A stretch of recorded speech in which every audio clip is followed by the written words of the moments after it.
नमस्कार, prime TV में आपका स्वागत है। मैं हूं आपके साथ अनुष्का सिंह। भारत में कोरोना वायरस संक्रमण की दूसरी लहर कमजोर पड़ती जा रही है। अब नए कोरोना मरीजों से ज्यादा ठीक होने वालों का आंकड़ा सामने आ रहा है। 2 करोड़ से ज्यादा लोगों ने कोरोना को मात दे दी है। वहीं उत्तर प्रदेश में भी कोरोना संक्रमण के मामलों में तेजी से कमी दर्ज की जा रही है और आज इसी पर हम आप चर्चा करेंगे और आपको बताएंगे कि आखिर अब वायरस जब कम हो रहा है, ऐसे में लोगों को किन बातों की सावधानी रखनी चाहिए। पर उससे पहले चलिए देखते हैं हमारी ये खास रिपोर्ट।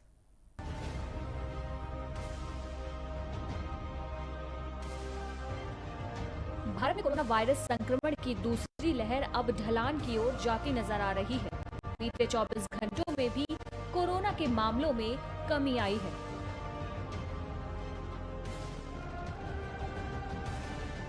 केंद्रीय स्वास्थ्य मंत्रालय के मुताबिक बीते 24 घंटों में 3,26,098 मामले सामने आए हैं। पिछले 5 दिनों में चौथी बार ऐसा हुआ है कि ठीक होने वाले मरीजों की संख्या नए मामलों से ज्यादा रही है।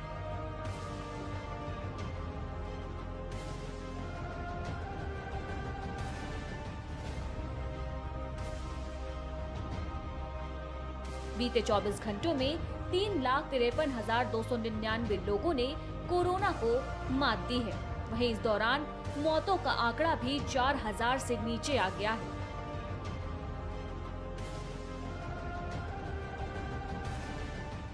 बीते एक दिन में कोरोना वायरस संक्रमण से 3,890 लोगों की मौत हुई है। इसके साथ ही कोरोना महामारी को मात दे चुके लोगों का आंकड़ा भी 2 करोड़ के पार जा चुका है।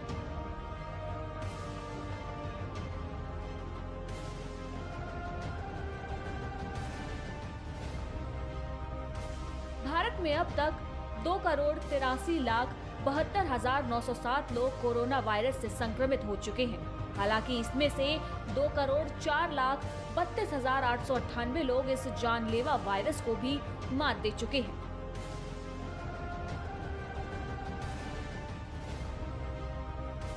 और देश में सक्रिय मामलों की संख्या 36,73,802 है। वहीं अब तक 2,66,207 लोगों की कोरोना वायरस संक्रमण के कारण मौत हो चुकी है।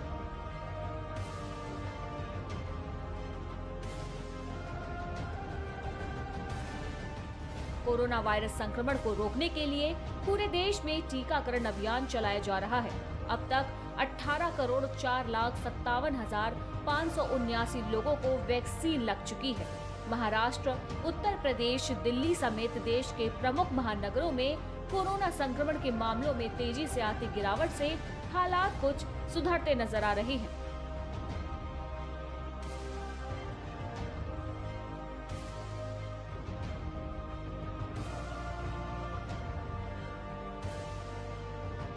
बता दें कि भारत में कोरोना वायरस संक्रमण की दूसरी लहर चल रही है। ऐसे में कोरोना की जांच में भी तेजी लाई गई है ताकि जल्द से जल्द संक्रमितों की पहचान की जा सके।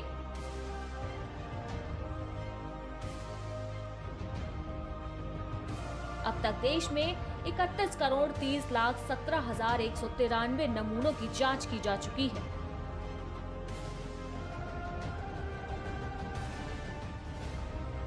वहीं बीते 24 घंटों की बात करें तो 16,93,093 नमूनों की जांच की गई है।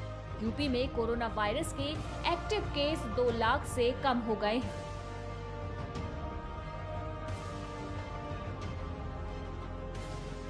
अब रोज आ रहे आंकड़ों से राहत मिल रही है, क्योंकि नए केसों से रिकवरी रेट ज्यादा है। हाई लेवल टेस्टिंग की जा रही है।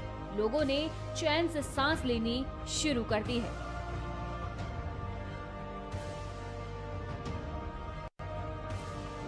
यूपी में कल 15,747 नए कोरोना के मामले दर्ज किए गए। वहीं 26,174 लोग इससे ठीक भी हुए।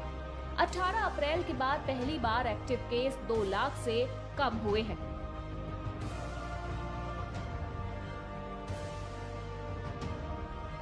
यूपी में सबसे ज्यादा कोरोना के मरीज 24 अप्रैल को सामने आए, जो 38,055 थे।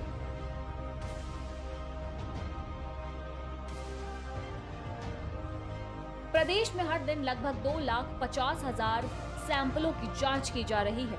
7 से 14 मई के बीच केस पॉजिटिविटी रेट 9.5% रहा।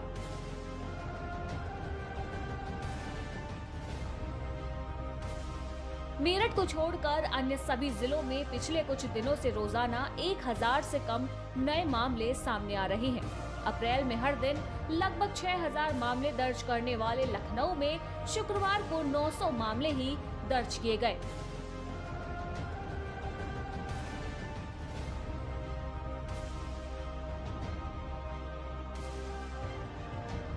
अस्पताल में भर्ती होने की मांग में भी कमी आई है, भले ही आईसीयू बेड की मांग अधिक बनी हुई है। Desk report, prime TV.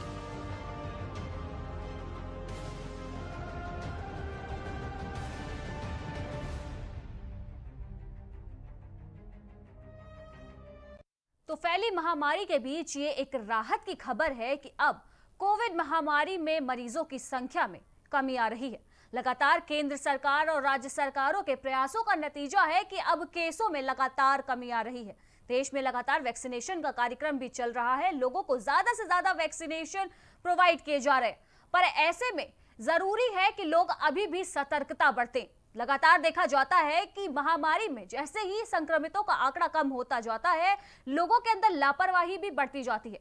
पर ऐसे में जरूरी है कि अगर इस बार महामारी कम हो रही है तो हमें उसे पूरी तरीके से खत्म करना चाहिए। और इसी पर आज हम चर्चा करेंगे और जानेंगे कि आखिर क्या क्या सावधानियां हमें बरतनी चाहिए। तो आपको बता दें कि इस चर्चा में हमारे साथ शामिल हो चुके हैं डॉक्टर राजेश प्रजापति, जिनसे आज हम जानने का ये प्रयास करेंगे कि कम होते महामारी के संक्रमण के बीच भी लोगों को किस प्रकार से सावधानी बरतनी चाहिए।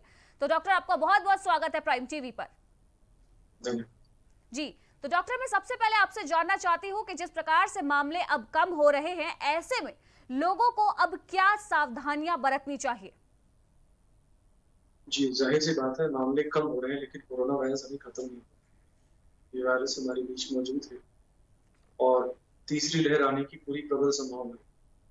जिस प्रकार मैंने देखा है और आप सबने भी देखा है कि पहली लहर जो भारत में आई थी, उसके बाद जो हमारा सिस्टम जिस तरह से एक्टिव रहना चाहिए था, एक्टिव नहीं था। हमने 5 राज्यों में चुनाव कराए, उत्तर प्रदेश में पंचायती राज चुनाव कराया, कुंभ कराया।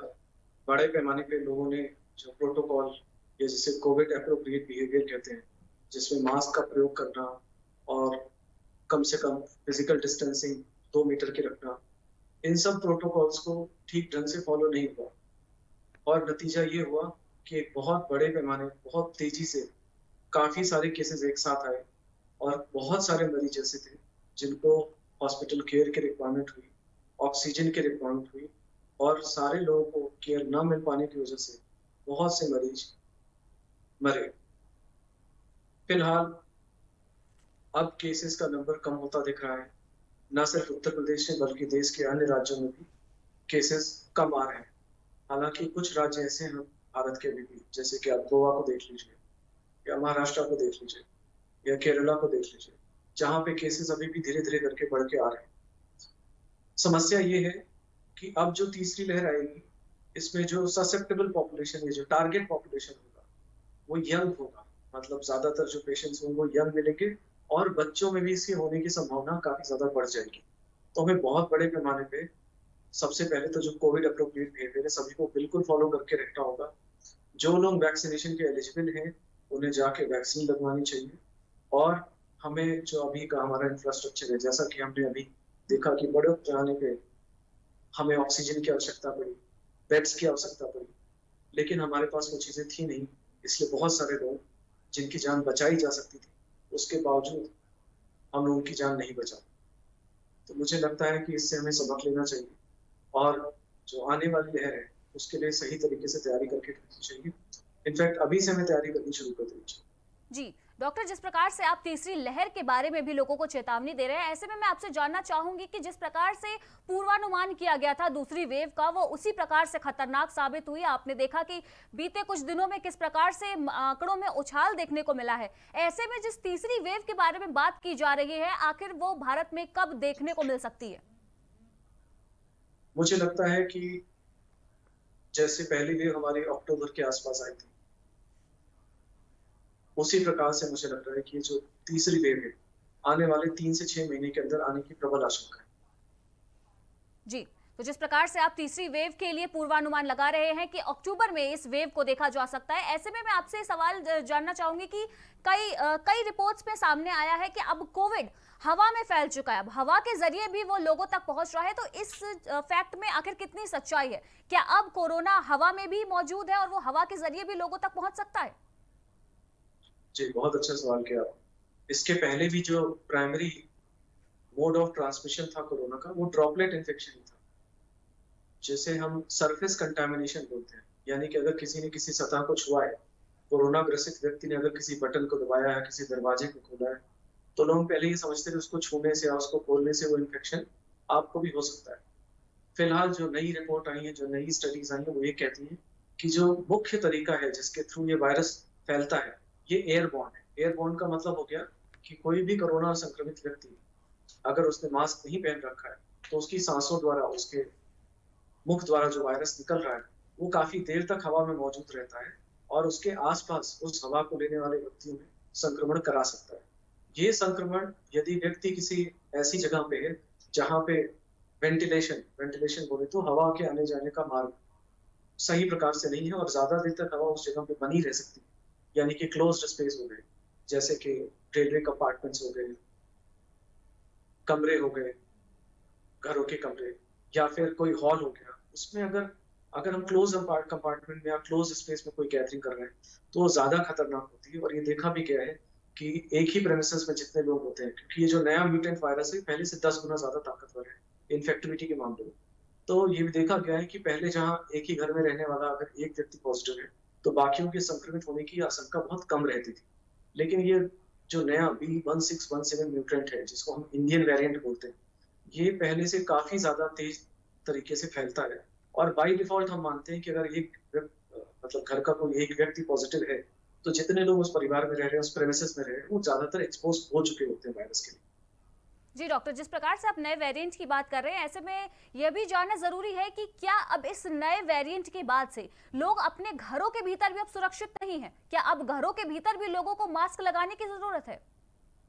जी बिल्कुल, घरों के भीतर मास्क लगाने की जरूरत नहीं है, लेकिन आपको इस बात का ध्यान रखना होगा कि अगर आपके घर में कोई भी ऐसा व्यक्ति है जिसको कोई भी जरा से भी सिम्टम्स आ रहे हैं, देखिए, मैं आपकी जानकारी के लिए फिर से बता दूं, जिस दिन आपका RT-PCR टेस्ट पॉजिटिव आता है, या कहने का मतलब जिस दिन आप टेस्ट कराते हैं और RT-PCR पॉजिटिव आया है, इसका मतलब ये है कि उसके 4 या 5 दिन पहले से आप वायरस निकाल रहे होते हैं। तो हाई इंडेक्स ऑफ सस्पिशन रखना चाहिए। घर में अगर किसी को भी कोई अनयूजुअल खांसी हो रही है, या सोल थ्रोट जिसे बोलते हैं, खराश हो रही है, या वीकनेस हो रही है, या माइल्ड फीवर भी आया है, तो सबसे पहला काम ये करें कि जिस व्यक्ति को इस प्रकार के सिम्टम्स हो रहे हैं, वो तुरंत मास्क पहने, प्रेफरेबली डबल मास्क पहने, और अपने आप को आइसोलेट कर लें और ऑब्जर्व करें। अगर करा सकते हैं टेस्ट RT-PCR तो करें। जी डॉक्टर, तो जिस प्रकार से आप बता रहे हैं कि नए म्यूटेंट, जो नए वेरिएंट सामने आ रहे हैं, वो और भी ज्यादा खतरनाक है। ऐसे में लगातार देखा गया है कि जिस प्रकार से भारत में कोविड की पहली वेव आई थी, उसमें संक्रमण फैलने के तरीके और संक्रमण के लक्षण जो थे मरीजों के, वो अलग थे। वहीं जब दूसरी वेव देखने को मिली, उसमें लक्षणों में भी परिवर्तन आया है, साथ ही अब फैलने के तरीकों में बदलाव आया है। ऐसे में क्या तीसरा जो वेव आने वाली है भारत में, उसमें ये वायरस और भी खतरनाक रूप ले सकता है? जी बिल्कुल ले सकता है। अलग अलग वेरिएंट्स के बारे में बिल्कुल एक सिंपल सा उदाहरण देना चाहूंगा। जैसे आम आम या मैंगो, दशहरी आम अलग होता है, लंगड़ा अलग होता है, तोतापुरी अलग होता है सब आम ही। जिसने कभी आम नहीं खाया, जो विदेशी व्यक्ति है, उसको आप बोलो कि ये आम है, वो उस बात को मान लेगा। लेकिन अगर कोई लखनऊ का व्यक्ति और उससे उसको दशहरी दो और उसको लंगड़ा दो, तो देख के बता देगा दशहरी कौन सा है, लंगड़ा। वेरिएंट भी ऐसे ही होते हैं। जो बेसिक पैथोफिजियोलॉजी होती है, जो काम करने का तरीका है वायरस का, वो वही है। और दर्शकों की जानकारी से मैं बता देना चाहूँ कि कोरोना वायरस आपके लंग्स को, आपके फेफड़ों को 2 प्रकार से निष्क्रिय करता है। पहला, ये आपके फेफड़ों के ऊपर एक परत बना देता है, एक मेम्ब्रेन बना देता है। आप बिल्कुल ऐसे समझ लीजिए, जैसे यदि आप जमीन के ऊपर पॉलीथीन की एक परत बिछा दें और उसके ऊपर से पानी डालें, तो जब तक आप पॉलीथीन की शीट को नहीं हटाएंगे, तब तक ऊपर से आप कितना भी पानी डालते रहेंगे, वो जमीन तक नहीं पहुंचेगा।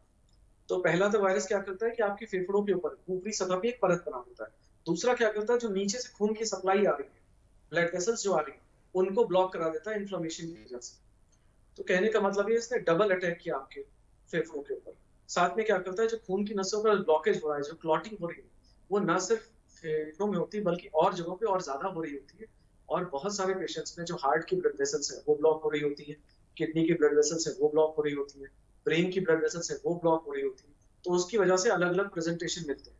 बहुत सारे पेशेंट्स में आपने देखा होगा कोरोना ठीक होने के बाद भी या कोरोना के सेकेंड फेज के दौरान हार्ट अटैक आने के चांसेस बढ़ जाते हैं, हम्म। और कई सारे लोग इस वजह से एक्सपायर भी हुए। तो हमें पहली बात तो समझना पड़ेगा वायरस का मोडस ऑपरेंडी क्या है, किस प्रकार से आपके फेफड़ों को बेकार कर रहा है और बाकी अंगों को नुकसान कर रहा है। साथ में जानने वाली खास बात यह है कि वायरस आपके सिस्टम में एक ऐसा ट्रिगर करता है, या जिसे बोले एक चेन रिएक्शन स्टार्ट करता है।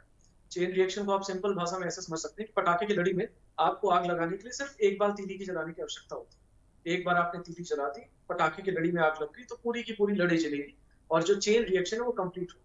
आपको बार बार माचिस सुलगाने की आवश्यकता नहीं। कोरोना वायरस भी ऐसा करता है। कोरोना वायरस की वजह से जो इन्फ्लेमेटरी प्रोसेस, या जिसे हम बोलते हैं हाइपर इम्यून रिस्पॉन्स स्टार्ट होता है, वो फाइनली इतना ज्यादा होता है कि उसकी वजह से आपका शरीर स्वतः ही अपने आप को नुकसान पहुंचा देता है और आपके फेफड़े निष्क्रिय हो जाते हैं। जी डॉक्टर, जिस प्रकार से अभी आपने बताया कि वायरस की वजह से अब हार्ट अटैक का भी खतरा सामने आया है, ऐसे में कई ऐसे मामले देखे गए हैं कि कोविड मरीज जो नेगेटिव आ चुके हैं, जिनकी रिपोर्ट नेगेटिव आ गई है और वो कम उम्र के हैं, उनकी भी हार्ट अटैक से मौत हो रही है। तो ऐसे में कोविड जी से रिकवर होने के बाद ये हार्ट अटैक के केस क्यों बढ़ रहे हैं? जी, बिल्कुल सही प्रश्न पूछा आपने। मैं आपको फिर से बता देना चाहूंगा कि आरटी-पीसीआर टेस्ट जो पहले 70% कॉन्फिडेंस लिमिट के हिसाब से बताता था, मतलब अगर आरटी-पीसीआर पॉजिटिव है तो व्यक्ति को कोरोना होने का चांस 70% होता था, 30% फिर भी फॉल्स निगेटिव केसेस आते थे। लेकिन इस बार का जो म्यूटेंट है, इसमें देखा जा रहा है कि बड़े पैमाने पे बहुत सारे पेशेंट ऐसे हैं जिनमें आरटी-पीसीआर नेगेटिव रहता है। कहने का मतलब 40% कॉन्फिडेंस लिमिट बची आरटी-पीसीआर की। कहने का मतलब अगर आपका आरटी-पीसीआर नेगेटिव भी है तो भी 60% चांसेस है कि आपको कोरोना है। तो हाई इंडेक्स ऑफ सस्पिशन रखना होता है, आरटी-पीसीआर के पीछे नहीं जाना होता है। पॉजिटिव है तो ठीक है, नहीं है तो ठीक है। आपको सबसे पहले सिम्टम्स देखने होंगे। देखिए, पेशेंट के लिए ये ज्यादा जरूरी नहीं कि उसका आरटी-पीसीआर पॉजिटिव है या नेगेटिव है। उसके लिए ये ज्यादा जरूरी है कि उसको जो प्रॉब्लम हो रही है उसका सोल्यूशन किया जाए, उसका इलाज हो। तो अगर ऐसे पेशेंट्स हैं जिसमें आपका आरटी-पीसीआर नेगेटिव है और आपको सिम्टम्स सारे लग रहे हैं और उसके जो इन्फ्लेमेटरी मार्कर्स है बढ़े हुए हैं, तो डेफिनेटली एक सीटी स्कैन करा के देखना चाहिए कि लंग्स में कितना इन्वॉल्वमेंट है या कोविड निमोनिया की वजह से लंग्स को कितना डैमेज हुआ है। जी, तो जिस प्रकार से और आप जो आपने दूसरा सवाल पूछा था कि हार्ट अटैक का इंसिडेंस क्यों बढ़ रहा है, जी। तो देखिए, एक चीज होती है जिसको हम लोग बोलते हैं small to medium size vasculitis. Vasculitis का मतलब हो गया जो खून की नसें हैं उनमें सूजन आना या उनका जम जाना। साधारण सी भाषा में आपको बताऊं कि जैसे हाथ की खून की नसें होती हैं जिसमें वीगो लगाया जाता है, जिसके थ्रू आप ग्लूकोज वगैरह चढ़ाते हैं, तो आपने ऑब्जर्व किया होगा कि जिस नस में वीगो लगाया जाता है कुछ दिनों बाद वो मोटी होकर सूज जाती है और ब्लॉक हो जाती है, फिर वीगो दूसरे में लगाना पड़ता है। इसको हम लोग थ्रोम्बोफ्लेबाइटिस बोलते हैं। ऐसी वैस्कुलाइटिस भी होती है जिसकी वजह से जो छोटी छोटी खून की नसें होती हैं वो ब्लॉक होने लगती है। डिपेंडिंग ऑन वो नसें कहाँ की ब्लॉक हो रही है, सिम्टम्स आपको वहां की मिलेंगे। मुख्यतः ये जो वायरस है ये आपके फेफड़े को, या जिसे बोलेंगे थोरैसिक केज में जो चीजें होती है, क्योंकि जो थोरैसिक केज है उसी के अंदर आपका हार्ट भी है, तो प्रिंसिपली ये आपके हार्ट और लंग्स दोनों को अफेक्ट कर रहा होता है। और अगर आपने सही तरीके से एंटीकोगुलेंट्स नहीं लिए हैं, ब्लड वेसल्स क्लॉट हो रही हैं, तो डेफिनेटली हार्ट अटैक का चांस बहुत बढ़ जाता है। दूसरा जो प्रेडिस्पोजिंग फैक्टर है हार्ट अटैक के लिए वो एथेरोस्क्लेरोसिस होता है। एथेरोस्क्लेरोसिस का मतलब हो गया कि जो लिपिड या जैसे कोलेस्ट्रॉल के जो प्लाक्स होते हैं जो ब्लड वेसल्स के अंदरूनी सतह पे बन जाते हैं, तो क्योंकि ये प्रेडिस्पोज करते हैं क्लॉटिंग को, तो ऐसे पेशेंट जो पहले से डायबिटीज हैं, जिनको अनकंट्रोल कोलेस्ट्रॉल है, हाइपरलिपिडीमिया जिसे बोलते हैं, या फिर ब्लड प्रेशर अनकंट्रोल, तो ऐसे पेशेंट ज्यादा प्रोन होते हैं फॉर हार्ट अटैक।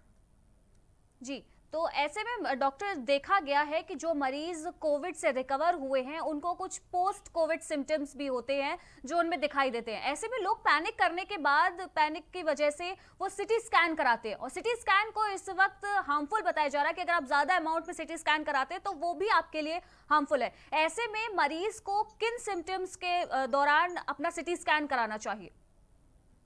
जी, बहुत अच्छा सवाल किया आपने। मैं आपको धन्यवाद देना चाहूंगा क्योंकि मैं अपने साथी डॉक्टर से यही कहता आ रहा हूँ कि देखिए, एक सीटी स्कैन में कम से कम 300 एक्सरेज के बराबर रेडिएशन एक्सपोजर होता है। रेडिएशन जो होता है वो कार्सिनोजेनिक होता है, और high dose of radiation for some time, कुछ देर के लिए आपका जो बोन मैरो होता है, या जहाँ पे ब्लड्स का निर्माण होता है, खून की जो ब्लड सेल्स होती है, red blood cells, white blood cells, ये जो आपका डिफेंस मैकेनिज्म है, तो अगर आप बहुत हाई डोज ऑफ रेडिएशन ले रहे हैं तो ट्रांजिएंट माइलो सप्रेशन हो सकता है। मतलब थोड़ी देर के लिए आपका जो बोन मैरो है वो काम करना बंद कर सकता है, जिसकी वजह से बहुत सीवियर आपका आप इम्यून कॉम्प्रोमाइज हो सकते हैं। अननेसेसरली एक्सरे सीटी स्कैन कराने की जरूरत नहीं है। अगर पेशेंट को सिम्टम्स हो रहे हैं, ब्रेथलेसनेस हो रही है, उसका ब्रेथ होल्डिंग टाइम कम हो रहा है। ब्रेथ होल्डिंग टाइम सबसे अच्छा प्रेडिक्टर होता है। ब्रेथ होल्डिंग टाइम हम किसी भी गांव के मरीज में भी इस्तेमाल कर सकते हैं। आपको सिंपली ये कहना है कि अपने सांसें खींचिए, सांस भर के रोक के रखिए, और आप घड़ी के सेकंड वाली सुई से काउंट करिए कितनी देर तक आप सांसों को रोक सकते हैं। अगर आपका ब्रेथ होल्डिंग टाइम 20 सेकंड से कम है, आपकी सांस फूल रही है और आपको बुखार भी आ रहा है, और आपकी जो सूंघने और स्वाद करने की जो शक्ति है, स्मेल और टेस्ट की जो पावर, अगर ये भी जा चुकी है, तो ये सिर्फ कोरोना है और कुछ नहीं। जी आरटीपीसीआर पॉजिटिव नेगेटिव उसका बहुत सिग्निफिकेंस नहीं है। अगर आपको ये सारी चीजें अपने पेशेंट में मिल, जिसमें लॉस ऑफ टेस्ट और लॉस ऑफ स्मेल, मतलब सूंघने की शक्ति और स्वाद की शक्ति का जाना, ये आरटीपीसीआर से भी ज्यादा रिलायबल होता है ये बताने के लिए कि पेशेंट को कोरोना है। अच्छा, बहुत सारे पेशेंट्स ऐसे होते हैं जो सीटी स्कैन नहीं करा सकते क्योंकि वो मतलब वो इस हालत में नहीं है। तो मैं अपने साथी डॉक्टर से अपील करना चाहूंगा, देखिए सर, आप सबके पास जो सबसे बड़ा हथियार है वो आपका स्टेथोस्कोप है। मैं अभी जब से कोरोना से रिकवर हुआ हूँ, पिछले 20 तारीख को, 20 अप्रैल से, उसके बाद से मैंने ऐसे केसेस चूज करने शुरू किए जिनको हॉस्पिटल में एडमिशन नहीं मिल पाता था, और अगर उनको मैं घर पे जाके केयर नहीं दूं या और केयर ना दिलवाई जाए तो उनके मृत्यु होने के बहुत हाई चांसेस होते थे। तो मैं ऐसे पेशेंट्स को, क्योंकि मैं रिकवर हो चुका था तो मुझे इन्फेक्शन का रिस्क नहीं था, तो मैं ऐसे पेशेंट्स को घर पे जाके देखता था, घर वालों की मदद से ऑक्सीजन लगवाता था, दवाइयां लगवाता था, इंजेक्शन दिलवाता था, और तब तक जीवित रखने की कोशिश करता था जब तक उनको कोई बेड ना मिल जाए। और बहुत सारे पेशेंट्स इसी इलाज से ठीक हो जाते थे। तो कहने का मतलब ये कि डॉक्टर्स को सबसे पहले अपने मन से डर निकाल देना चाहिए, और स्टेथोस्कोप लगा के सुनना चाहिए कि साहब उसके फेफड़े में आवाज कैसी आ रही है, कंसोलिडेशन कितना है, उसके हार्ट की साउंड कैसी है। मुझे लगता है अगर आप एक डॉक्टर सही प्रकार से क्लिनिकल एग्जामिनेशन करें, स्टेथोस्कोप से उसके लंग्स को और उसके हार्ट को सुने, तो सीटी स्कैन से भी ज्यादा अच्छी इंफॉर्मेशन हमें मिल सकती है। साथ में ये भी देखा गया है कि जैसे पेशेंट को जैसे ही कोरोना होता है तो सारा का सारा ध्यान इंसान के लंग्स पे चला जाता है, मतलब सारा का ध्यान फेफड़ों में चला जाता है। कोई इस बात को गौर नहीं करते हैं ज्यादातर लोग कि पेशेंट का हार्ट रेट 120 130 मतलब 100 के ऊपर चल रहा है। आप मेरी बात समझिए, आपका हार्ट जब से शुरू हुआ है, जब से बना है, तब से आज तक कभी बंद नहीं हुआ।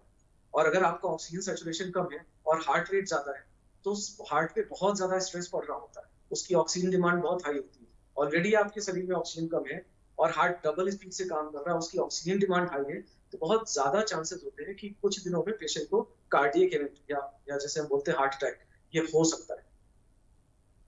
जी डॉक्टर, जिस प्रकार से आप बता रहे हैं कि हेलो।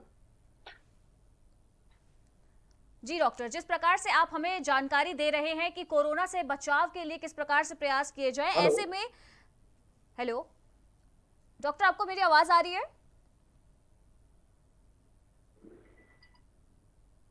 हेलो।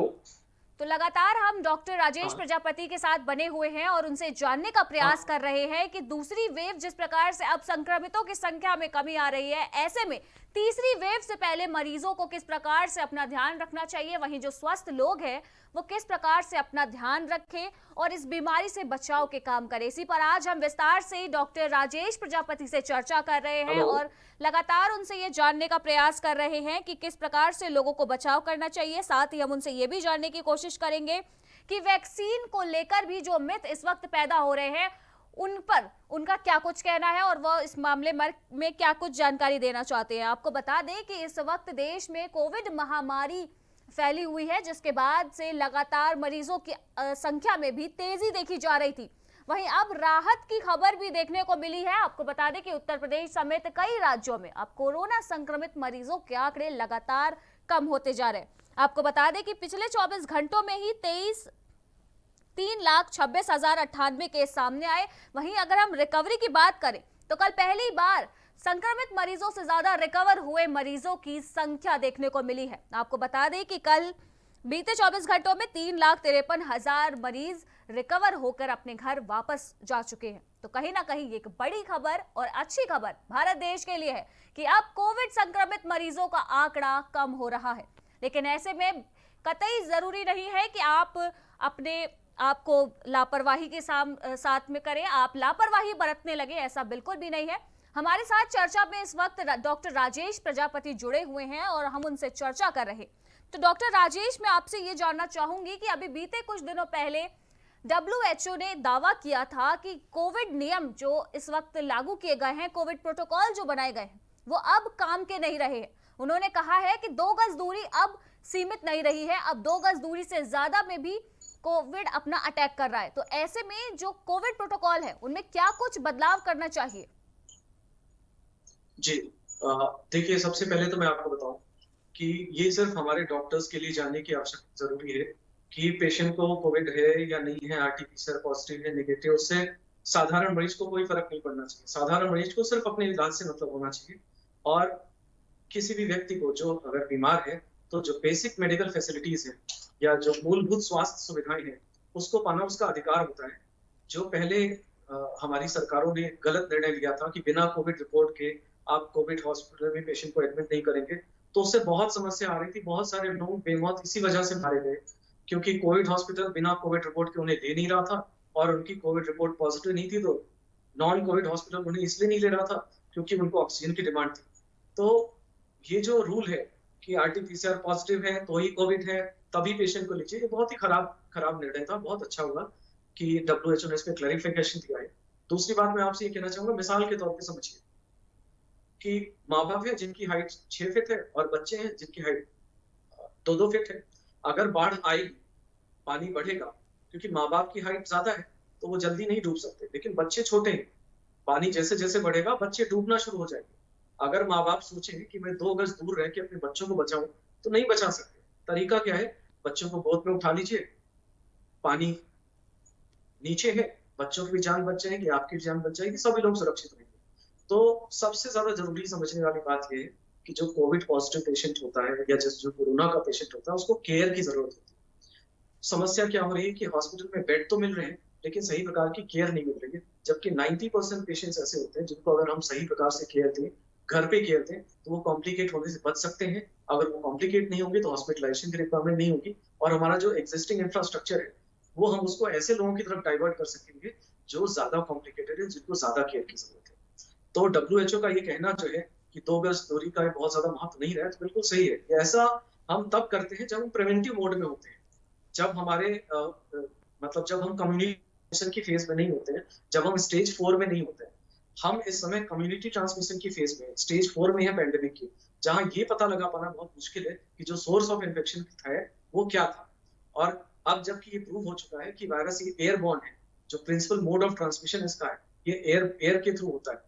तो मुझे लगता है कि जो सबसे ज्यादा जरूरी बात है वो ये है कि मास्क पहना जाए, क्योंकि मास्क पहनना बहुत जरूरी है उस व्यक्ति के लिए जिसको डाउट है उसको कोरोना है, क्योंकि अगर उस व्यक्ति ने मास्क नहीं पहना तो औरों के लिए बहुत बड़ा खतरा है। तो सबसे पहले हमें आत्मावलोकन करना होगा, क्या मुझ में ऐसे सिम्टम्स हैं, क्या मुझे अनएक्सप्लेन मतलब कोई ऐसी वीकनेस महसूस हो रही, शरीर में कमजोरी या हरारत सी महसूस हो रही है, क्या मुझे गले में खराश महसूस हो रही है, क्या मैं किसी कोरोना व्यक्ति के संपर्क में आया हूं। अगर आपको ऐसे सवालों का जवाब हाँ में मिल रहा है तो सबसे पहले अपने आप को नियंत्रित करें और मास्क पहनें। जी डॉक्टर, तो जिस प्रकार से आप हमें जानकारी दे रहे हैं कोविड से जुड़ी हुई, वही मैं आपसे दूसरा सवाल करना चाहूंगी कि देखा जा रहा है कि ओवरडोज, जो कोविड पेशेंट्स हैं उनको ओवरडोज की वजह से उनके अंदर ब्लैक फंगस की बीमारी सामने आ रही है, वहीं दूसरी तरफ ब्लड क्लॉटिंग के भी मामले सामने आए हैं। तो इनका कारण क्या है कि ओवरडोज की वजह से आप ब्लड क्लॉटिंग के मामले सामने आए हैं? देखिए, इस पूरी बीमारी को हम 3 चरणों में विभाजित करते हैं। स्टेज 1 जो पहला स्टेज होता है कोरोना वायरस इन्फेक्शन का, वो रेप्लिकेटिव स्टेज होती है। रेप्लिकेटिव स्टेज का मतलब वायरस आपके शरीर में प्रवेश करने के बाद अपनी बहुत सारी कॉपीज बनाना शुरू करता है, अपने आप को रेप्लिकेट करना शुरू करता है। जो दूसरा हफ्ता होता है इस बीमारी का, उसको हम लोग बोलते हैं इन्फ्लामेटरी फेज, जिसमें इन्फ्लामेशन, वायरस आपके शरीर में इन्फ्लामेशन पैदा कर रहा होता है। देखिए, इन्फेक्शन और इन्फ्लामेशन दोनों अलग अलग चीजें। पहले हफ्ते में इन्फेक्शन हो रहा है, रेप्लिकेटिव फेज है, तो ऐसी फेज में, ऐसे स्टेज में हमें ऐसी दवाओं की आवश्यकता होगी जो वायरस के रेप्लिकेशन को कम करें, जिनमें फेविफ्लू शामिल है, रेमडेसिविर भी शामिल है, जो वायरस के रेप्लिकेशन को कम करते हैं। जो दूसरा हफ्ता होता है, सेकेंड फेज होता है, वो बेसिकली इन्फ्लामेटरी फेज होता है, जिसमें वायरस सिस्टमिक इन्फ्लामेशन कर रहा होता है, लोकल इन्फ्लामेशन कर रहा होता है, जिसकी वजह से शरीर को नुकसान पहुंचा रहा होता है। तो क्योंकि इसमें वायरस रेप्लिकेशन का ज्यादा सिग्निफिकेंस नहीं है, तो जो सेकेंड वीक है उसमें ऐसी दवाएं जो वायरस की को रेप्लिकेट करने से रोकती है, या जिसे हम एंटीवायरल कहते हैं, उनका रोल बहुत ज्यादा नहीं है। जो तीसरा हफ्ता होता है वो फाइब्रोटिक फेज होती है। फाइब्रोटिक फेज का मतलब स्कार फॉर्मेशन होता है। स्कार को आप ऐसे समझ लीजिए, आपने देखा होगा यदि कोई व्यक्ति जल जाता है चमड़े पे, उसके जब जल जाता है तो जो चमड़ा होता है, जो जला हिस्सा होता है, वो सफेद पड़ जाता है और सिकुड़ जाता है, और बाकी का जो उसके आसपास का चमड़ा होता है वो सब वो ब्राउनिश कलर का होता है या नॉर्मल कलर का होता है। लंग्स में भी ऐसा होता है, जब कोरोना वायरस इन्फेक्शन की वजह से या इन्फ्लेमेशन की वजह से लंग्स में काफी ज्यादा डैमेज हो जाता है, तो लंग्स में स्कारिंग होनी शुरू होती है। इसकी वजह से जो लंग्स की पहले की क्षमता है वो कम हो जाती है। अब मैं आपको लंग की क्षमता के बारे में बता दूं, तो देखिए हमारे लंग्स इतने इफिशियंट होते हैं कि अगर किसी भी लंग्स 75% डैमेज भी हो गए, तो भी जो 25% लंग्स बचे हैं वो इतने इफिशियंट होते हैं कि वो आपके साधारण एयर, मतलब रूम एयर, मतलब 20% ऑक्सीजन जिसमें है, उससे आपको पूरी तरह से आपके पूरे शरीर को सुचारू रूप से ऑक्सीजन के निर्बाध सप्लाई कर सकते हैं। जी डॉक्टर, तो जिस प्रकार से आप हमें जानकारी दे रहे हैं, वही मैं आपसे पूछना चाहूंगी कि जो डायबिटीज के पेशेंट्स हैं, जिनको शुगर की बीमारी है, वो कोविड से रिकवर होने के बाद उनकी बॉडी बहुत ज्यादा वीक हो जाती है, उनका इम्यून सिस्टम बहुत ज्यादा वीक हो जाता है। लगातार देखा जा रहा है कि ब्लैक फंगस की बीमारी भी जो डायबिटिक पेशेंट्स हैं उनके अंदर देखने को मिली है। तो मैं आपसे पूछना चाहती हूँ कि ब्लैक फंगस के अलावा और ऐसी कौन कौन सी बीमारियां हैं जो डायबिटीज के पेशेंट्स को बहुत जल्दी अटैक कर सकती हैं कोविड रिकवरी के बाद? देखिए, हमारा जो इम्यून सिस्टम है, अगर वो कमजोर होगा तो कोई भी बैक्टीरिया, कोई भी फंगस, कोई भी वायरस हमें नुकसान पहुंचा सकता है। किसी भी वायरल इन्फेक्शन में ट्रांजिएंट इम्यूनो सप्रेशन होता है। ट्रांजिएंट इम्यूनो सप्रेशन का मतलब कि कुछ समय के लिए आपका जो इम्यून सिस्टम होता है भली प्रकार से काम नहीं करता है। ऑन टॉप ऑफ दैट, अगर इसमें आप स्टेरॉइड भी ऐड कर दें, और वो भी इनडिस्क्रिमिनेट स्टेरॉइड दें, तो आपको इम्यूनो सप्रेशन और ज्यादा हो जाता है। बेसिकली जो ब्लैक फंगस है, ये आपकी हाइजीन की समस्या है और इम्यूनो सप्रेशन की समस्या है। इसके ऐसा नहीं है कि आज के पहले ब्लैक फंगस नहीं देखा जाता था। आज के पहले भी हम जो पेशेंट्स आईसीयू में होते थे, लंबे समय तक वेंटिलेटर्स पे होते थे, या जो ऐसे पेशेंट जो हीमोडायलिसिस डिपेंड पे हैं, किडनी डिजीज के जो हीमोडायलिसिस डिपेंडेंट पेशेंट्स हैं, ऐसे पेशेंट्स में भी ब्लैक फंगस पाया जाता था। समस्या क्या हो रही है कि इस समय हमारा देश कोरोना पेंडेमिक के फेज में है। साथ में हमारे देश में जो डायबिटीज वाले मरीजों की संख्या है, हमको कहा जाता है कि India is diabetes capital of world. पूरे विश्व में सबसे ज्यादा डायबिटीज और जो कार्डियोवैस्कुलर डिजीजेस का इंसिडेंस है, वो भारत में सबसे ज्यादा होता है। इसकी मुख्य वजह हमारा जो कार्बोहाइड्रेट बेस्ड डाइट है, ये है। तो कहने का मतलब ऑलरेडी हमारी एक ऐसी पॉपुलेशन है जिसमें डायबिटीज का इंसिडेंस ज्यादा है, कार्डियोवैस्कुलर डिजीज का इंसिडेंस ज्यादा है, मेटाबॉलिक सिंड्रोम का इंसिडेंस ज्यादा है। और उस ऐसी ग्रुप में अगर आप इनडिस्क्रिमिनेट स्टेरॉइड दे रहे हैं, क्योंकि जब भी आप स्टेरॉइड देते हैं तो इम्यूनो सप्रेशन होता है और शुगर का लेवल और तेजी से बढ़ता है। तो ये सारी कंडीशन प्रेडिस्पोज करती है आपको ब्लैक फंगस होने के लिए। तो इससे बचने का तरीका ये है कि फर्स्ट वीक में, बिल्कुल पहले हफ्ते में कोरोना बीमारी के अगर कोई बहुत स्ट्रॉन्ग एविडेंस नहीं है इन्फ्लेमेशन के, जैसे कि बहुत हाई ग्रेड फीवर नहीं आ रहा हो रिकरेंट, या ऑक्सीजन सैचुरेशन ड्रॉप नहीं कर रहा हो, तो पेशेंट को स्टेरॉइड नहीं देनी चाहिए। दूसरे हफ्ते में भी ऑब्जर्व करना चाहिए, अगर जरूरी है, अगर आपको लग रहा है कि पेशेंट्स में हाई ग्रेड फीवर आ रहा है, सिस्टमिक इन्फ्लेमेशन के फीचर्स हैं, उसके इन्फ्लेमेटरी मार्कर्स बढ़े हुए हैं, उसका सीआरपी बढ़ा हुआ है, एचएससीआरपी बढ़ा हुआ है, तो आप स्टेरॉइड स्टार्ट कर सकते हैं। और स्टेरॉइड के साथ ध्यान देने वाली बात ये कि जैसे ही आपने स्टेरॉइड स्टार्ट किया, 2-3 दिन के बाद इसको टेपर करना, मतलब धीरे धीरे करके बंद करना शुरू कर दीजिए।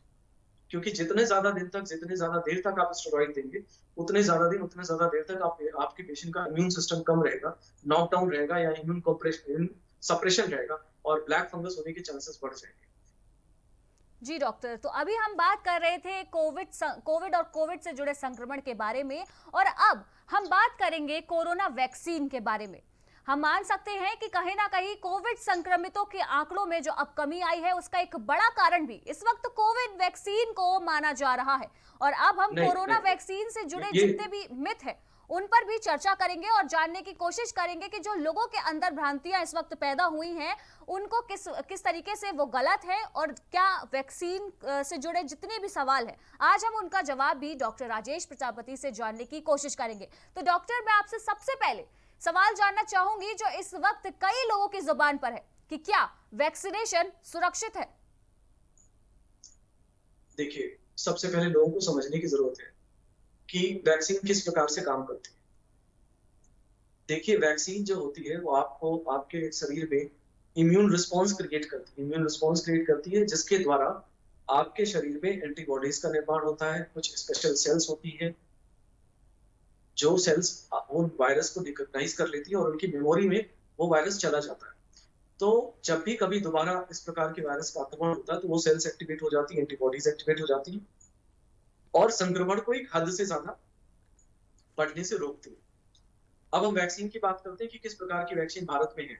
देखिए, वैक्सीन भारत में कोविशील्ड है, कोवैक्सिन है और स्पुतनिक वैक्सीन है। बेसिकली कोविशील्ड और स्पुतनिक दोनों एक ही प्लेटफॉर्म की वैक्सीन है।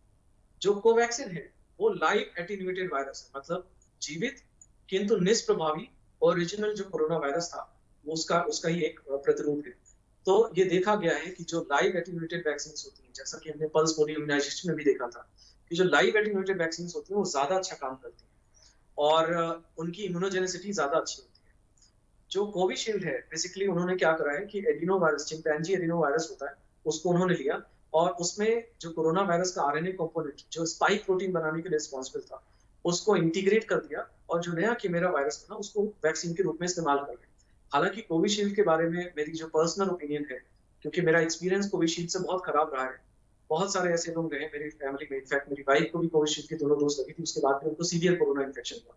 बहुत सारे ऐसे लोग रहे मेडिकल फैटर्निटी के जिनको कोविशील्ड के दोनों डोज के बाद भी सीवियर कोरोना इन्फेक्शन हुआ।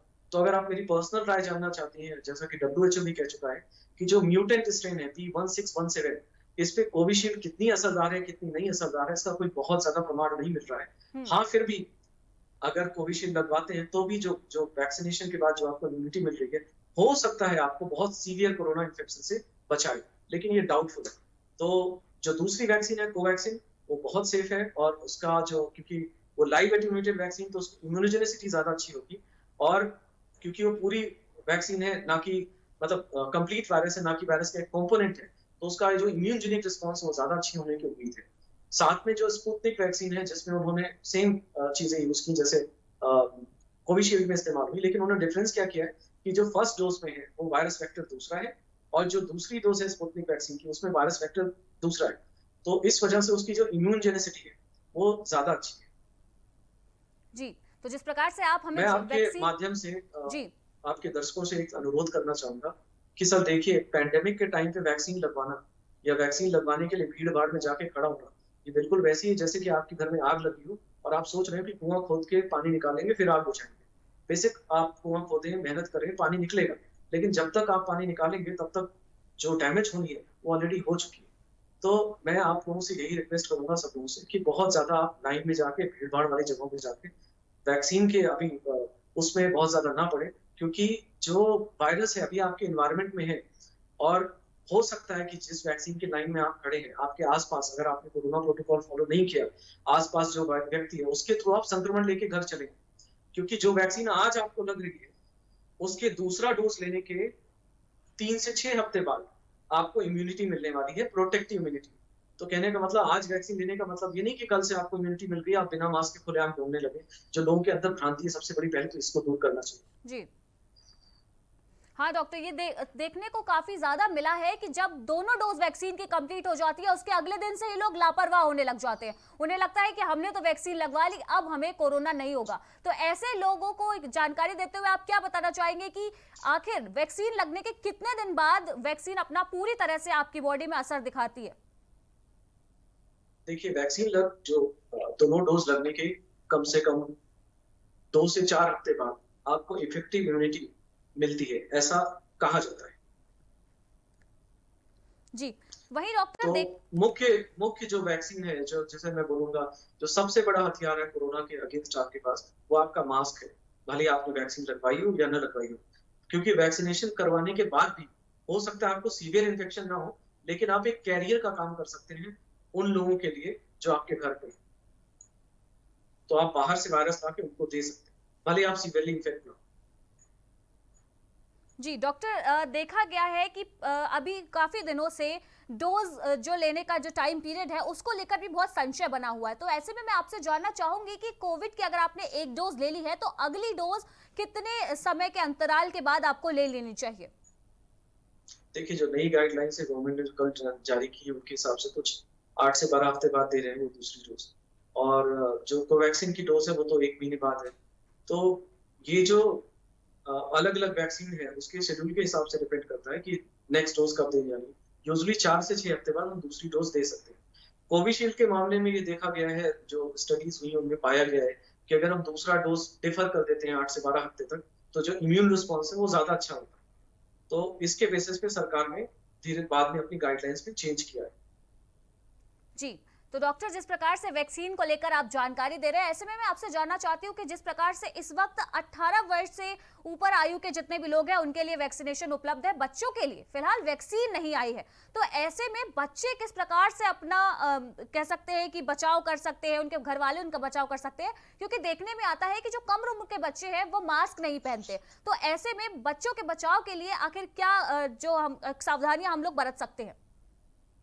देखिए, मास्क सभी को पहनना चाहिए। अगर आपको लग रहा है कि बच्चे मास्क पहनने में हेजिटेट कर रहे हैं या आपकी बात नहीं मान रहे हैं, तो उनको बताइए, समझाइए और मास्क पहनाइए। कोशिश कीजिए कि बच्चों के आपस की जो इंटरनल मिक्सिंग है, जैसे आस-पड़ोस में बच्चे जाके खेलना शुरू कर देते हैं, ऐसा ना करें। आप जो बच्चे घर में हैं, कोशिश करें आप उनको घर में रखें, उनकी आउटिंग ना कराएँ। जी, तो वहीं दूसरी तरफ देखा गया है डॉक्टर कि जो लोग डोज ले रहे हैं, डोज लेने के बाद, वैक्सीन की डोज के बाद उनको हल्का बुखार या फिर कुछ सिम्टम्स दिखाई देते हैं, जैसे कि उनको बॉडी पेन शुरू हो जाता है, उनको फीवर होता है। तो ऐसे जो लोग हैं जो इन शिकायतों का सामना कर रहे हैं, ऐसे में उन लोगों को क्या दवाइयाँ घर पर लेनी चाहिए? देखिए, जो वैक्सीन या जैसे बोलते हैं पोस्ट वैक्सीनेशन इवेंट्स जिसे बोलते हैं, या माइल्ड फेब्राइल रिएक्शंस जिसे बोलते हैं, इसके लिए बिल्कुल परेशान होने की आवश्यकता नहीं। ये नेचुरल होता है। आप बिल्कुल ऐसे समझ लीजिए कि क्योंकि अब तो ज़्यादातर बच्चों को इम्यूनाइज़ किया जाता है। लोगों ने गौर भी किया होगा कि जब भी बच्चे को कोई वैक्सीन लगती है, तो बच्चे को हल्का बुखार और थोड़े बहुत सिम्पटम्स, पेन, बॉडी पेन, ये सारे आते हैं। यही चीज़ एडल्ट्स में भी होती है। जब भी आप कोई, क्योंकि वैक्सीन एक इम्यूनोजेनिक सब्सटेंस है, जो आपके शरीर में इम्यून रिस्पॉन्स क्रिएट करने की मंशा से डाला गया है। तो अगर वो आपके शरीर में जाएगा तो डेफिनिटली इम्यून रिस्पॉन्स क्रिएट करेगा। कुछ लोगों में हो सकता है इम्यून रिस्पॉन्स थोड़ा ज़्यादा हो, जिसकी वजह से उन्हें तकलीफ थोड़ी ज़्यादा हो, जिसमें हल्का बुखार भी हो सकता है, शरीर में दर्द भी हो सकता है।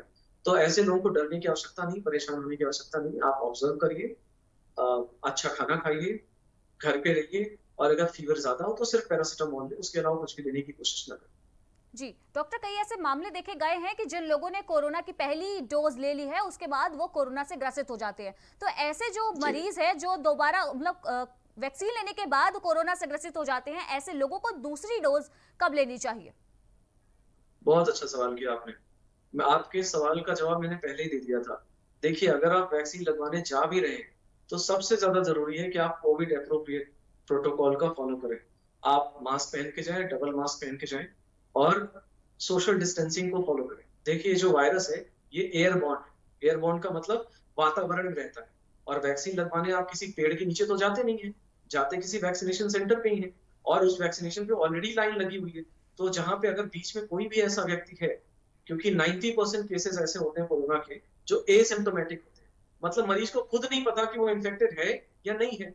और अगर आप ऐसे व्यक्ति के संपर्क में हैं और आप दोनों ने कोरोना एप्रोप्रिएट बिहेवियर का फॉलो नहीं किया है, तो आप वैक्सीनेशन सेंटर से वैक्सीन भी लेके आएंगे, साथ में कोरोना भी लेके आएंगे।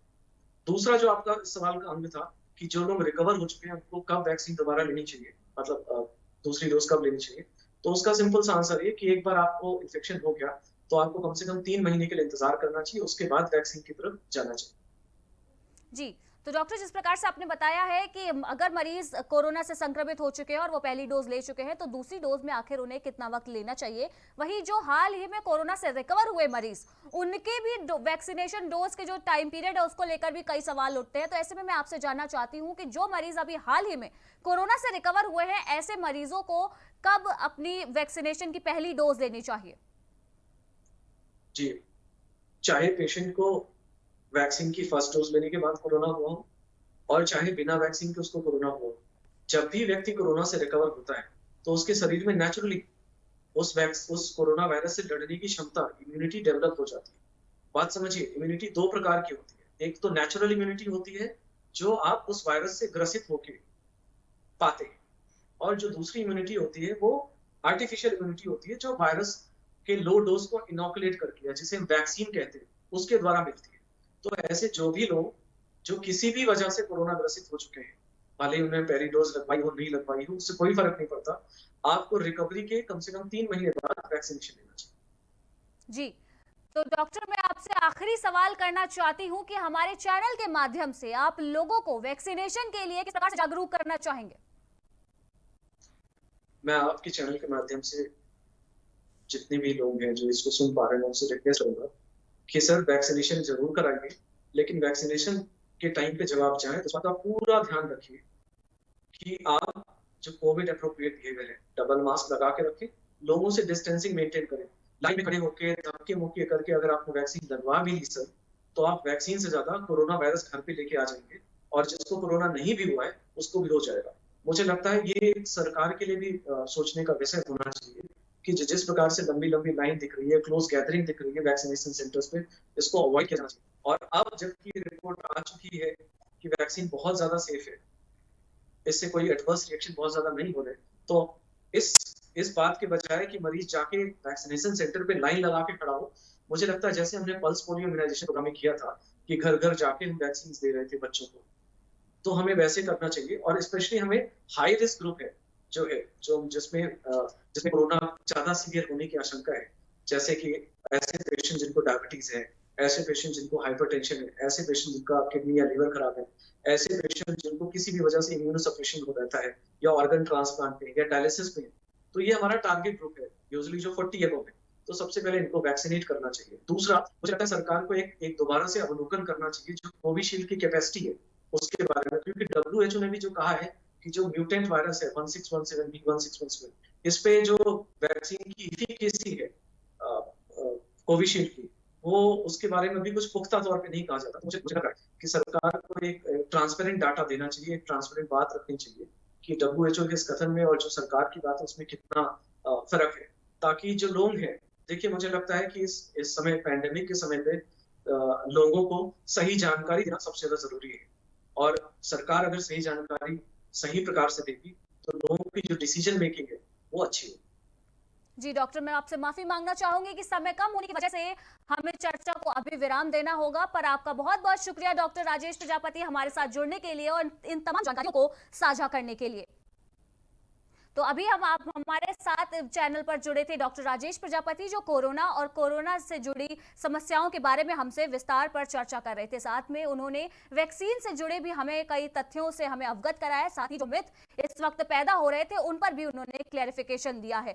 तो इसी के साथ प्राइम टीवी भी आप सभी लोगों से अपील करना चाहता है कि आप सभी लोग अगर 18 वर्ष से ऊपर के हैं तो जल्द से जल्द वैक्सीनेशन का काम भी पूरा करें, परंतु ऐसे में जरूर ध्यान रखें कि वैक्सीनेशन सेंटर पर पहुंचने के बाद आप सोशल डिस्टेंसिंग का पालन करें, कोविड के जो भी प्रोटोकॉल आपको दिए गए हैं आप सभी उनका पालन करें। इसी के साथ हमारी विशेष चर्चा में इतना ही। देश दुनिया की बाकी की तमाम खबरों के लिए आप बने रहिए प्राइम टीवी के साथ। नमस्कार।